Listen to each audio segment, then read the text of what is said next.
Will counsel and the defendant approach the podium?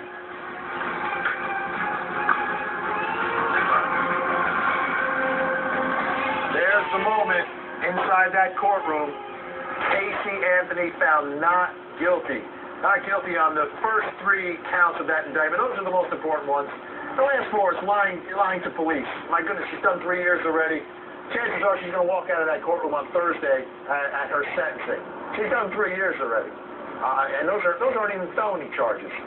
So all the charges related to the death of Kaylee Marie Anthony, Casey Anthony's been found not guilty of. I just want to clarify this for everyone. That means this case can never be brought again. And there's no appeal for the prosecution. There's no another case coming down the road. That's it. That's it. Sentencing set for Thursday, 9 a.m. in Judge Belton Perry's courtroom, and there's a very good chance she just walks out a free woman on Thursday. All right, what a verdict, what a moment. Let's get some reaction from the folks who are joining us here on Special Report. I'm going to begin with Ryan Smith. Ryan, we've been down here in Orlando, it seems like for quite some time. A lot of build-up to the moment, and I'm going to be 100% honest. 100%. I thought there was no way that 12 people would agree that Casey Anthony is not guilty of any charges related to the death of her daughter, and she is. I'm going to be 100% honest with you. I felt the same way, and I'm shocked. And I saw it for the second time, and I'm still a little bit shocked. And it just goes to show you about reasonable doubt. That's what comes into play here, because for those jurors, they saw reasonable doubt in this case. And when you think about it in an overall perspective, Benny, because I did think maybe there's a chance that she gets convicted of second-degree murder or manslaughter. When you think about it in the overall picture, the jurors here are saying that Casey Anthony had nothing to do with her daughter's death. I don't know if they tried in that jury room to ask the question of who killed Kaylee, who is that person? We didn't get a chance to hear from the jurors afterwards. They didn't make comments, so we may never know the answer to that.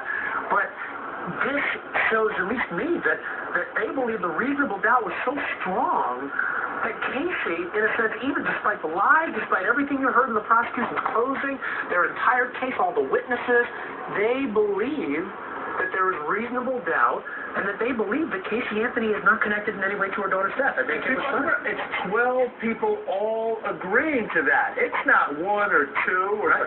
It's all 12 jurors agreeing that there was reasonable doubt here, and this is our system. Now, the jury chose not to speak afterwards to the public. They may never speak, but they have spoken. They spoke when they delivered that verdict.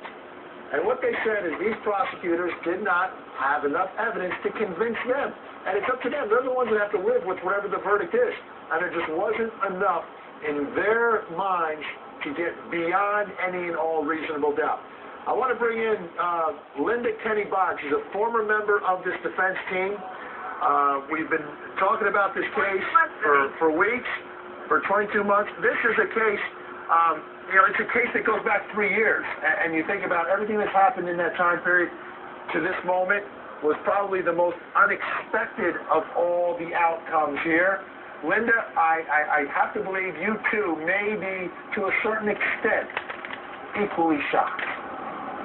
Well, I think I started getting all hyped up because I've been around you so long, with everyone here saying prosecution, prosecution, prosecution, but when I signed on for the case, I believed it. And I think, Benny, this is a lesson.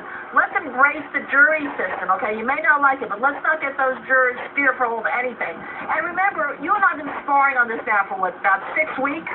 And I could say to you, Vinny, the evidence is not there with the forensics. The evidence seems to be phony forensics, and so they said fantasy forensics. Jeff Ashton was rude to a lot of the experts.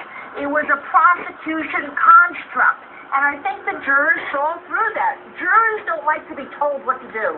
They want to find the evidence themselves. And when you start bringing in science that's never been used even on Mars before,